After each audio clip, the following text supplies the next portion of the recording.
Friends, welcome back. तो friends, अभी का वीडियो बहुत ही टफ होगा देखने के लिए, पर कोशिश करेंगे। अगर मुझसे नहीं देखा गया तो बीच में फिर मैं बंद कर दूंगी। तो वीडियो है CDS Bipin Rawat last rites. पत्नी संग पंच तत्व में विलीन हुए विपिन रावत। तो वीडियो शुरू करते हैं।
सोच सकते हो दोनों पेरेंट्स में, तो वो सोचते दिल का आंकड़ा सोचते कि आपके दोनों पेरेंट्स के साथ ये हादसा।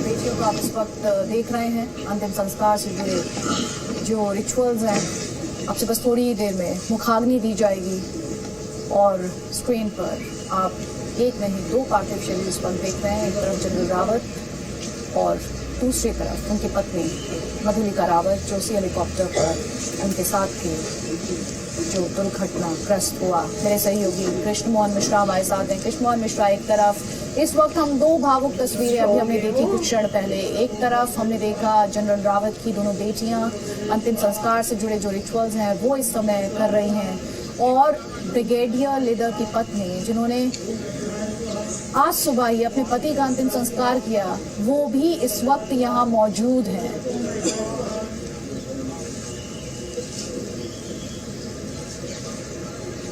अदिति, ये लगातार भावुक कर देने वाला ये पल है। बहुत ही ज़्यादा दुख से भरा हुआ यहाँ पर जो भी है वो है, क्योंकि एक ही ये समय होता है कि जब किसी भी व्यक्ति के लिए अपने आप को संभालना बहुत मुश्किल हो जाता है। ये बात अलग है कि चूँकि यूनिफॉर्म है इसलिए यहाँ पर लोग अपनी भावनाओं को व्यक्त नहीं करते हैं, फौजी अनुशासन है, लेकिन हर आदमी का दिल दुख से भरा हुआ है। सुबह आपने देखा कि ब्रिगेडियर लीडर का अंतिम संस्कार हुआ और अभी जनरल रावत का भी अंतिम संस्कार उनकी पुत्रियाँ कर रही हैं। दरअसल दोनों के ही परिवार में सिर्फ पुत्रियाँ रह गई हैं और उन्हीं को अब अंतिम संस्कार से लेकर आगे की जितनी चीज़ें हैं उन्हीं को संभालनी है। बहुत बड़ी क्षति होती है कि माँ बाप का एक साथ साया उठ जाना। या ब्रिगेडियर लीडर के केस में उनका मेजर जनरल के तौर पर प्रमोशन हो चुका था, कुछ दिनों बाद वो मेजर जनरल बनने वाले थे। उनकी बेटी अभी काफ़ी छोटी है, 13-14 साल की ही है, और वो ऐसे वक्त पे पिता का साया उठ जाना और जनरल रावत की पुत्रियों के सर से तो माता पिता दोनों का ही साया उठ गया है। तो तो ये एक बहुत बड़े संकट का समय होता है, व्यक्तिगत स्तर पर भी और सामाजिक स्तर पर भी बहुत ही बड़ी क्षति होती है जिसको पूरा कर पाना बहुत मुश्किल होता है। लेकिन बहरहाल इस समय को भी निकलना है, ये समय भी बीतेगा। लेकिन इस समय चाहे जनरल रावत और ब्रिगेडियर लिद्दर के परिवारों की बात करिए या सेना की बात करिए या आम नागरिकों की बात करिए, हर व्यक्ति का दिल शोक में डूबा हुआ है। जनरल रावत का अंतिम संस्कार हो रहा है। जनरल रावत का इस दुनिया से जो उनका भौतिक रिश्ता है, इस देश के साथ जो उनका भौतिक रिश्ता है, वो ख़त्म हो जाएगा। हालांकि जनरल रावत की जो लेगेसी है, जो उनकी भावना है, जो उनकी धरोहर है, जो उनके प्रेरणादायक विचार है, वो हमेशा भारतीय सेना को हौसला देते रहेंगे, उसको आगे बढ़ने की प्रेरणा देते रहेंगे और वो देश की स्वतंत्रता को उसी तरह बनाए रखेगी जिस तरह से जनरल रावत बनाए रखते थे। कृष्ण मोहन मिश्रा, जब हम ये तस्वीरें देख रहे हैं बेटियों के लिए माता पिता या बच्चों के लिए माता पिता का क्या मीनिंग होते हैं, उनकी क्या सिग्निफिकेंस होती है, अहमियत होती है और किस तरह ज़िंदगी में उनका कंट्रीब्यूशन होता है, इन बेटियों के दर्द को कोई भी इस वक्त महसूस कर सकता है। और ब्रिगेडियर लिद्दर, उनकी पत्नी ने जिस तरह के हौसले का परिचय दिया, जिस तरह वो इन बेटियों के दर्द में आज साथ खड़ी दिखाई दे रही हैं। थोड़ी देर पहले हम और आप बात कर रहे थे कि ये जो संयम है या ये जो अनुशासन है, या हम जैसे लोग जो पब्लिक डोमेन में अपने इमोशंस, एक सिविलियन जिस तरह से अपने इमोशंस को डिस्प्ले करता है, आर्म्ड फोर्सेस और उनके परिवार उस तरह से अपने इमोशंस पर उस स्पेस में कंट्रोल दिखाते हैं, नियंत्रण दिखाते हैं। लेकिन बहुत बड़ा मीनिंग इन तस्वीरों में है कि कैसे एक सैनिक परिवार दूसरे सैनिक परिवार के साथ कितने मुश्किल दौर से ब्रिगेडियर लिद्दर का परिवार गुजर रहा है, लेकिन जिस उनकी पत्नी को देखकर इंग्लिश में कहते हैं, is she made of steel. बहुत हिम्मत होती है इनमें। अदिति, सैनिक परिवारों में एक अलग किस्म की बॉन्डिंग हो जाती है क्योंकि वो परिवार एक साथ अपने घर के लोगों का जो अलगाव है वो झेलते हैं। ड्यूटी पर तैनाती के दौरान जो ख़तरे हैं, जो परेशानियां हैं, वो उन परिवारों के साझे हैं, उनके दुख साझे हैं, उनकी खुशियां साझी हैं। वो अक्सर ऐसे दूर दराज के इलाकों में रहते हैं जहां उनका सामाजिक संपर्क सिर्फ अपने जो साथी हैं उनके परिवारों से रह जाता है। तो इसलिए उनका जो संबंध होता है वो बहुत ज़्यादा गाढ़ा हो जाता है, बहुत ज़्यादा प्रगाढ़ हो जाता है। और ऐसे में जब कोई इतने बड़े दुख की बात होती है तो उस वक्त ये परिवार एक दूसरे के साथ खड़े होते हैं। मैं आपको बताऊं कि कर्नल गुरजिंदर सिंह जो उनके स्टाफ अफसर थे, जिनको भी इस दुर्घटना में वीर गति मिली, उनकी पत्नी लगातार जनरल रावत के घर में थी और उनकी बेटियों को ढांढस बधा रही थी। उनके खुद के पति को वीर गति मिली है, लेकिन उसके बाद भी उन्हें इस चीज़ का एहसास था कि ये बेटियां अब अकेली हो गई हैं और उनको ढांढस की ज़रूरत होगी, और उन्होंने ये जिम्मेदारी समझी और वो लगातार उनकी बेटियों को ढांढस बधा रही थी।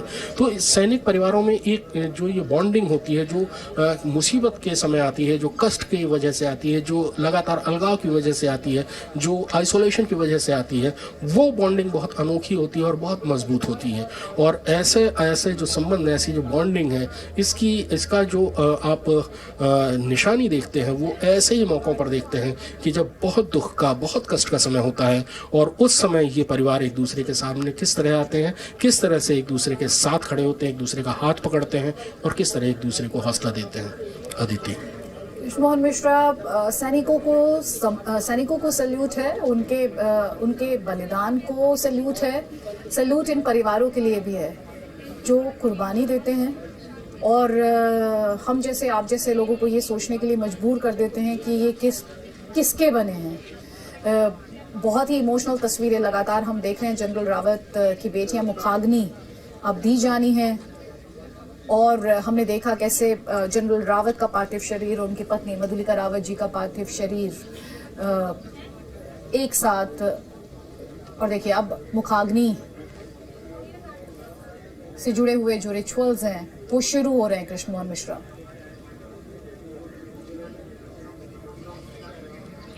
मुखाग्नि देना एक सनातन धर्म में बहुत बड़ी उसकी महत्ता होती है कि जो पुत्र है या पुत्री है वही अपने पिता को या माता को मुखाग्नि देता है और उसको अग्नि को अर्पित करता है। सनातन धर्म की एक बहुत पुरानी परंपरा है। पुराने वक्त में ग्रीक सभ्यता में भी दाह संस्कार की ही परंपरा थी।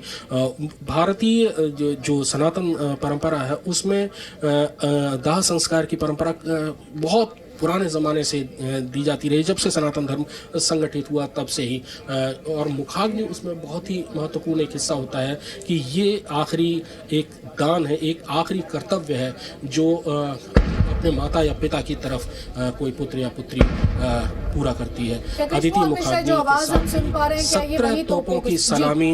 17 तोपों की सलामी शुरू हो चुकी है अदिति, और सैनिक सम्मान से अंत्येष्टि का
मोहन मिश्रा, हमने देखा 17 तोपों की सलामी और मुखाग्नि दी गई है जनरल बिपिन रावत और उनकी पत्नी मधुलिका रावत जी को।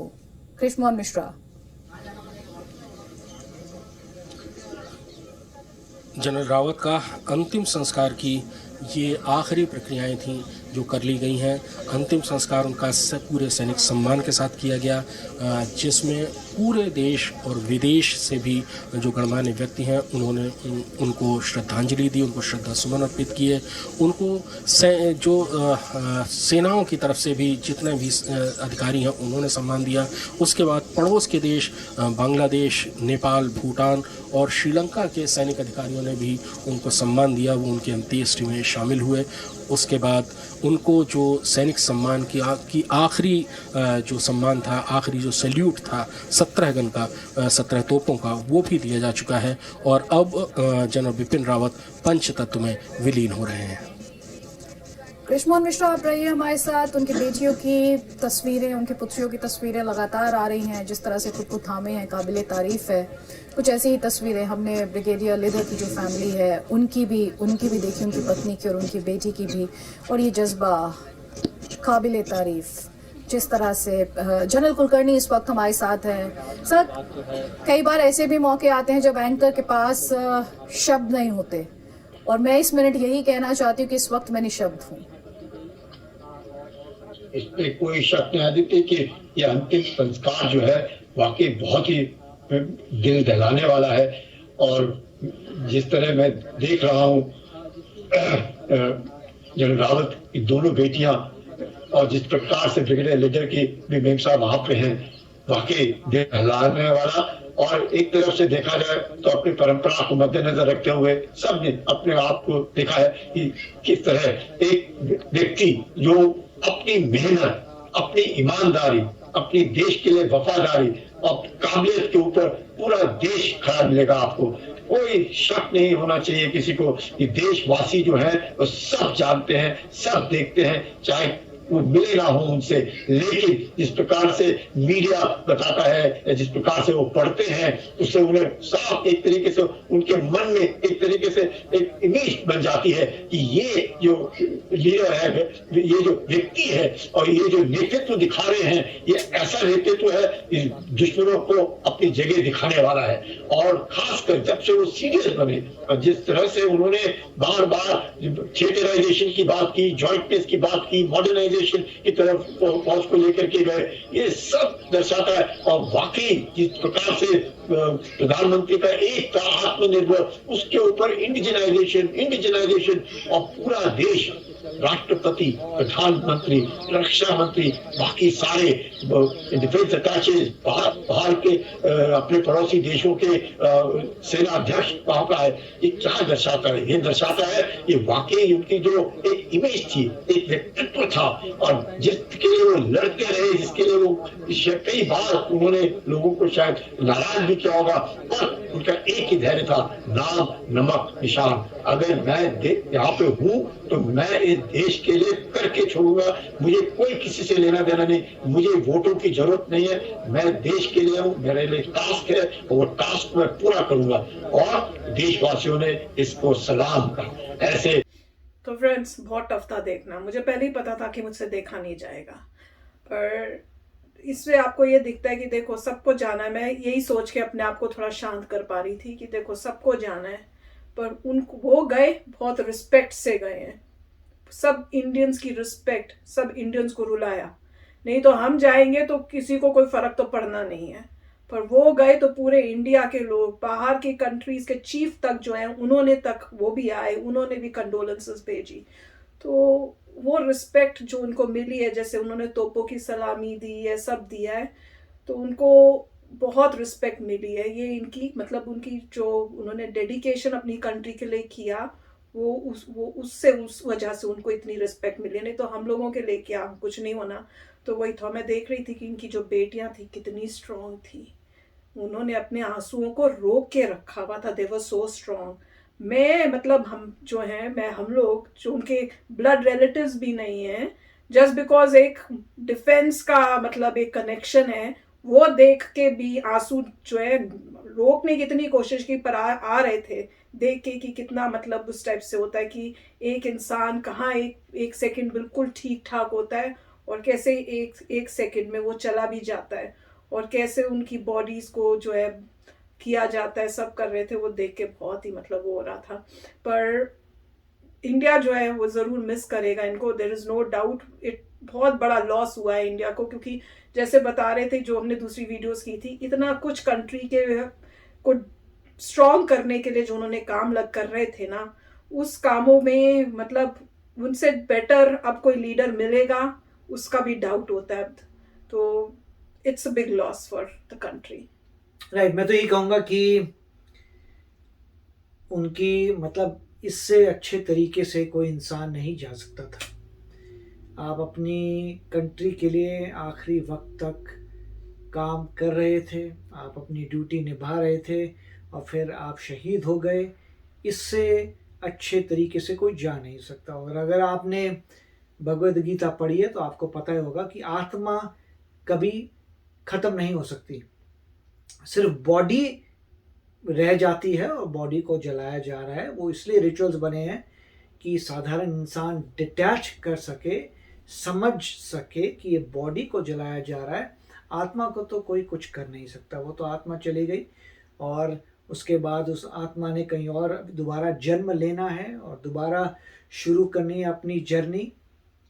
तो मेरे ख्याल से अगर भगवत गीता में देखें तो शांति मिलेगी। अगर आपको पता हो कि हर इंसान को जाना है मगर सिर्फ बॉडी ही जाती है, आत्मा तो वैसे ही ठीक रहती है और फिर दोबारा जन्म होता है। तो काफ़ी देख के दुख हो रहा है कि, और इसलिए दुख हो रहा है क्योंकि ऐसा लग रहा था कि इतनी छोटी सी बात के लिए कैसे किसी इंसान की जान जा सकती है। कि एक हेलीकॉप्टर है 50 किलोमीटर की दूरी के लिए जाता है और धुंध में जाता है और क्रैश हो जाता है, अनयूजुअल है। और मेरे ख्याल से उसके पीछे बहुत इन्वेस्टिगेशन होनी चाहिए कि ऐसा किसी और के साथ ऐसा ना हो नहीं होना चाहिए, बिल्कुल नहीं होना चाहिए। कि आप हेलीकॉप्टर में जा रहे हैं तो आपको पता नहीं कि आप पहुंचेंगे नहीं पहुंचेंगे। ऐसे कैसे हो सकता है? तो मेरे ख्याल से कुछ ना कुछ जो है इन्वेस्टिगेशन होके पता चलना चाहिए कि बात क्या थी। बिल्कुल। तो काफ़ी दुख हुआ।